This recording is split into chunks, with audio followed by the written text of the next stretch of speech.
Hi, I'm Madeline, and you're watching The Music Enthusiast.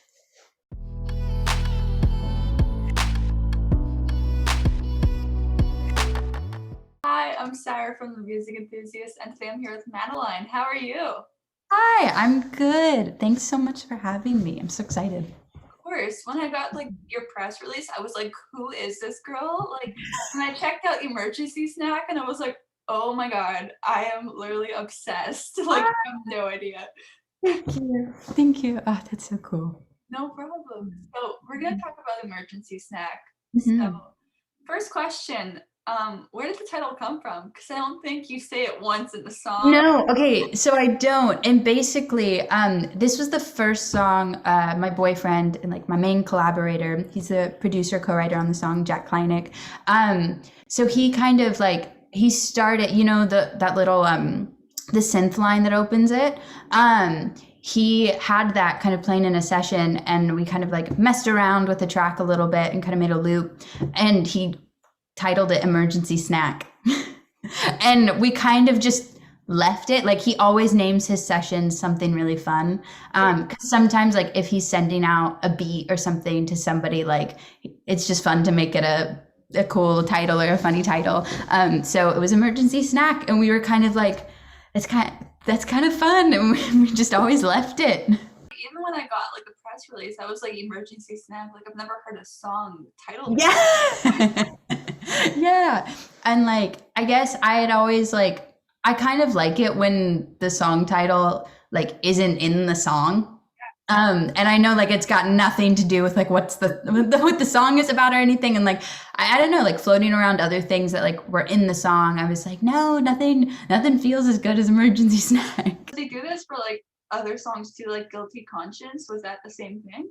I'm trying to think. Yeah, it was called something else. Oh, I don't know what it was called. Yeah, it was something else for a while before because I wrote that one in a similar way of like we made a loop and then I was quarantining with him and I went home and then I sat down and like wrote out the melody and then called my friend Maxwell and we kind of finished up the song and then I was like, hey, I think we have a song and we renamed it. Oh, I'll have to go back through the session and see what it was called and then I'll tell you. It was probably called like boop or something, like beep or something like weird like that. That's so cool though, because it catches people's attentions more, I think. Yeah, it was really fun. Like, and I think it like captures a little bit like, I don't know, of like the bounce in the chorus and like the energy of the song, I felt like, like calling it like lonely or like something like nothing like matched. I felt like the energy that kind of came out of the song. Yeah, it definitely does. And again, it's so great. It's literally been on repeat. It's stuck in my head. That's It's so been stuck in my head. It's so great. Oh my god, I even showed it to my friend, Sophia, cool. if you're watching this. She is obsessed with the song too. Oh my God. Thank you so much, Sophia. That's so cool. Crazy. That's so crazy. Because actually I remember because okay, so Jack and I didn't really work on music together before that. Like we had done sessions where like I was the writer, he was the producer, and there was an artist, but like I don't know, I kind of wanted to keep it separate from our relationship. And then, COVID happened and I got out there like I think I got out there like the day before or like the day of like the NBA shutting down because I was in New York. And I was supposed to come out to LA anyway for spring break and like work and stuff. And so I was like, okay, well, I'll just go because it's easier because I'm from Texas and I thought it would be easier to drive from California than from New York to like get home because I didn't want to fly. And I ended up just staying out there. I started this song and I remember like I kind of just like wrote it without really having a direction for the song. I like to start with a concept, but I just kind of bleh it all out. And I was like, yeah, I don't know if we got anything. I just remember like the song, we finished it and I was like, yeah, I don't really know. What da, da, da. It was like cool. And Jack was like, no, no, no, no, no. I think like I like this one. And I was like, okay, whatever. It's like, let's make something else. And him being your boyfriend, I guess, you two spend a lot of time with each other. So Mhm. when you're together, do you find each other bouncing ideas off of each other randomly? Yeah, I definitely think it's one of those like especially, at the beginning of quarantine, there wasn't really any sort of like structure in our day, like Jack is very, or like he'll get up super early and like kind of start working and stuff like that. So that helped me a lot, kind of like make a schedule pretty fast. But it kind of like, I feel like all the songs that we made that we're really proud of, it would kind of happen spontaneously of like, either I would be like, hey, I've got the song idea, what do you think? Or he would kind of show me a loop and I'd kind of start singing over it. And even today, like on songs that he's not a part of, I'll show it to him and be like, hey, what do you think about this melody or this idea? And vice versa. So it always like just comes up. You mentioned how like during the production of the song, you went through so many emotions. So what were those emotions and why do you think you went through them? I don't know, because I feel like it ended up becoming a pretty honest song without me really thinking about it. I think like the first thing I wrote was actually like that first pre over it, because I was just kind of thinking like what melodies like feel really good over it. Because the beginning was just kind of that open like kick that's happening, in the first verse, and then we kind of had the progression going into the pre. And I just kind of like, I remember I was upstairs, like, because at that point, that was Jack and I's, like I said, our first time writing. So I was a little like, I think there's like an extra layer to it. So I was a little more like, oh, let me make sure it's like something I feel good about before I throw it out there. And I remember like I was upstairs, like his studio kind of space. He took over like one of like his parents' room to like set up, or like I guess like their living room, TV room, and like he kind of set up his desk down there. And I wrote that pre kind of on a sticky note, and I was like, this is kind of cool. And I didn't really have any context behind it. I was just kind of like, don't worry about she's not your friend, like that kind of thing. And I remember showing it to him, and like the whole time I was a little, I felt like kind of nervous to be like, I don't really know, because I didn't realize there was such a direction to it until I finished it. And I had this line, I had the lonely only gets a little boring sometimes, because I like grossly misheard another song.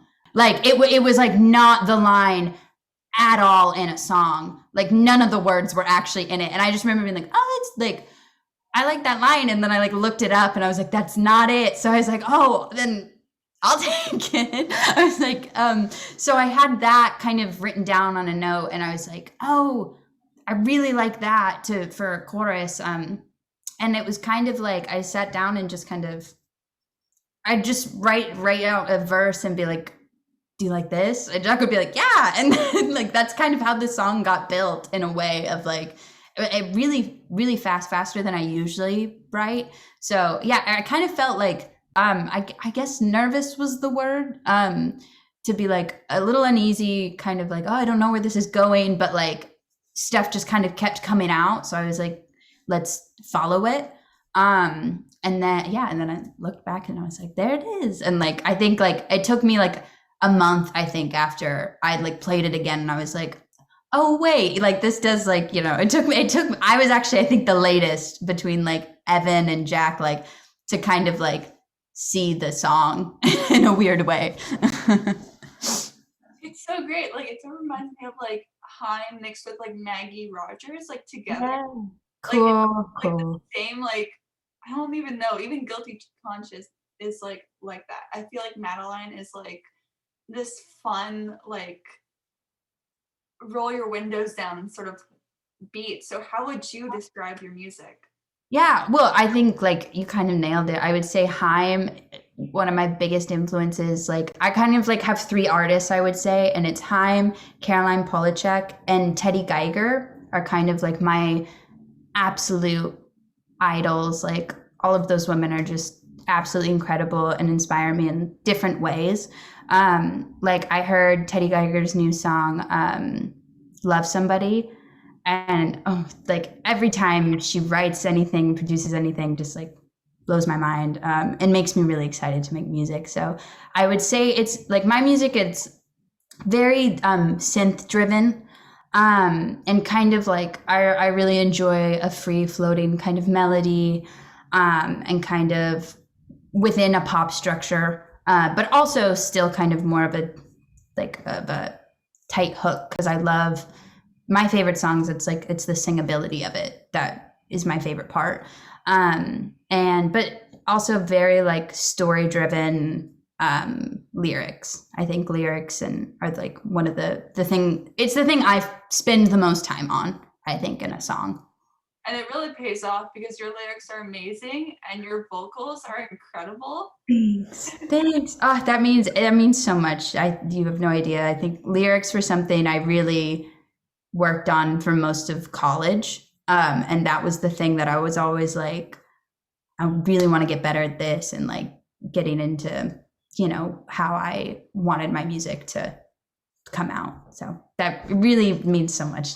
With your like lyrics and your vocals at the same time, like I know lyrics you weren't so good at first, but were you good at like singing at first, or did that also take practice? So I would say I've been singing since I was like 2. I always knew I wanted to make music. I always knew I wanted to sing. I've been performing since like either like when I was little, I would walk around like singing like jingles and stuff like that.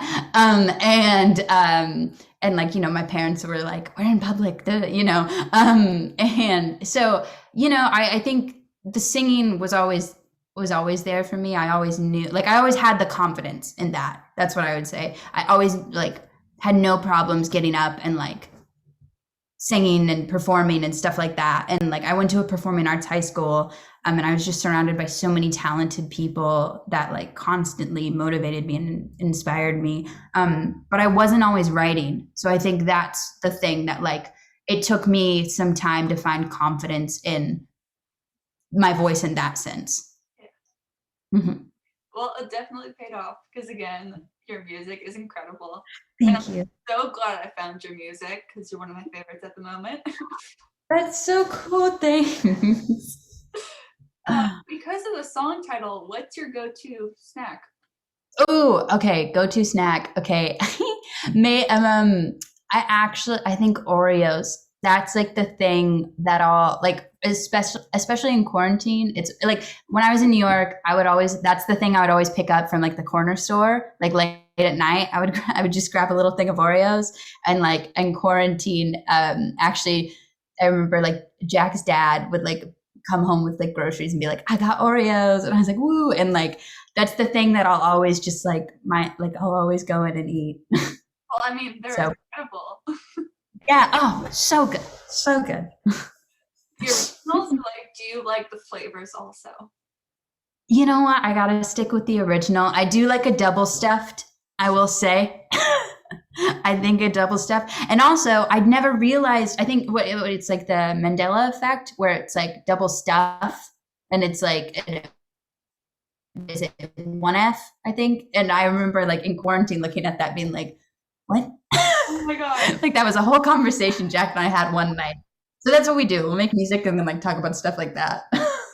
That's clearly my favorite thing to talk about. Like, I love that. Even like the Berenstein Bears, like that's Yeah. crazy. Oh my gosh. Yeah. No. I was like, when did this happen? Did I just really never know? Exactly. It's absolutely crazy, but we don't have enough time to get through that rabbit hole. I know.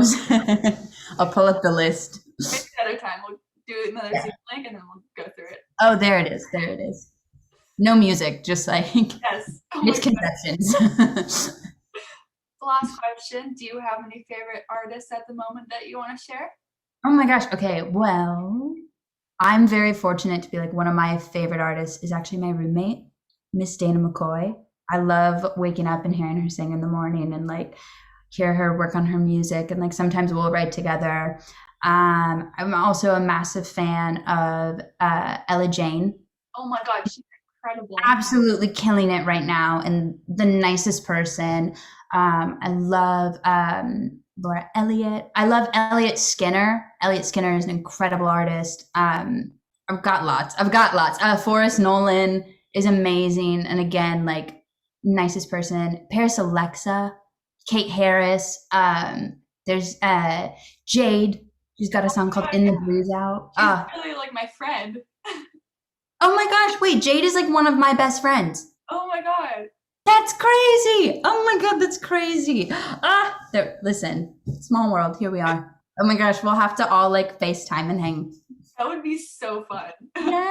Oh my god, no, let's do it. But yeah, like I could go on for hours about like how many talented artists there are out right now. And I feel like one of them are you. I mean, yeah, you are. But like, I cannot wait for you to blow up and take over the world. Oh my gosh. Well, thank you, thank you, thank you. I'm very excited at the aspect of like playing live shows. That's something I really miss. That's something I was doing, way before I was writing music and like really finding it. So I'm now so excited to like play these songs. Well, thank you so much again. It was so much fun to talk to you. Yeah, thank you so much for having me. I had such a good time.